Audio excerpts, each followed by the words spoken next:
செங்கல்பட்டில் தற்போது 40% பேருந்துகள் இயக்கப்படுகின்றன.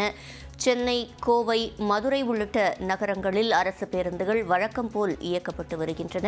94%த்திற்கும் மேலான பேருந்துகள் இயக்கப்பட்டு வருகின்றன.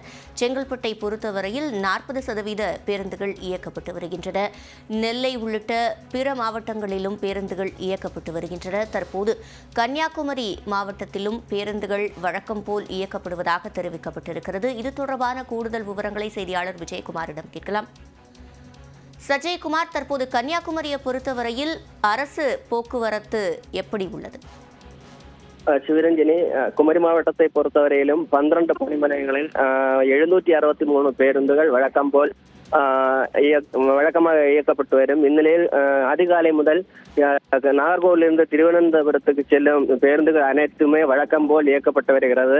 அதே போல ஒவ்வொரு பணிமனைகளிலிருந்தும் காவல்துறை பாதுகாப்புடன் தற்காலிக பணியாளர்களை வைத்து தற்போது அனைத்து பேருந்துகளுமே இயக்கப்பட்டு வருகிறது. தற்போதைய நிலவரப்படி மாவட்டத்தில் தற்போது வழக்கமாக இயக்கப்பட்டு வரும் பேருந்துகளில் 50% பேருந்துகளும் தற்போது இயக்கப்பட்டு வருகிறது. வழக்கமாக காலதாமதமாக பல உள்ளூர் வழித்தடங்களில் இயக்கக்கூடிய பேருந்துகள் இனிமேல் தான் இயக்கப்படும். அதற்கான நடவடிக்கைகளும் தற்போது மேற்கொண்டு வருகிறது மாவட்ட நிர்வாகம்.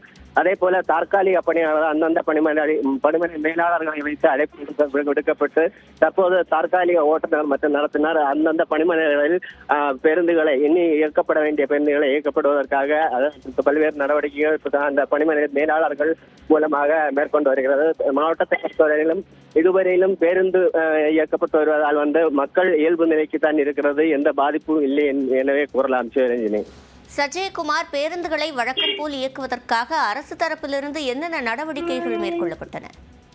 அதாவது இந்த பல்வேறு கோரிக்கைகளை வைத்து நடைபெற்று வந்த பேச்சுவார்த்தை தோல்வி அடையும் என முன்கூட்டியே கண்ட அரசு அந்தந்த மாவட்ட நிர்வாகம் வாரியாக கன்னியாகுமரி மாவட்ட நிர்வாகம் சார்பாக ஏற்கனவே அந்தந்த பணிமனைகளில் உள்ள மேலாளர்களின் தொடர்பு எண் வைத்து ஓட்டுநர்கள், தற்காலிக ஓட்டுநர்கள் அதே போல நடத்துனர்களுக்கு அழைப்பு விடுக்கப்பட்டிருந்தது. அதன் அடிப்படையில் நேற்று முதலே அனைத்து பணிமனைகளிலும் தற்காலிகமாக பணியாற்றுவதற்காக தயாராக ஏராளமான ஓட்டுநர் நடத்துனர்கள் அந்தந்த பணிமனைகளில் இந்த தற்காலிக பணியில் நியமனம் செய்ய அவர்கள் வந்துள்ளதால் தற்போது எந்த பாதிப்பும் இல்லாமல் இதுவரையிலும் காவல்துறை பாதுகாப்புடன் அனைத்து பணிமனைகளிலிருந்தும் பேருந்துகள் தற்போது இயக்கப்பட்டு வருகிறது. சிவரஞ்சனி.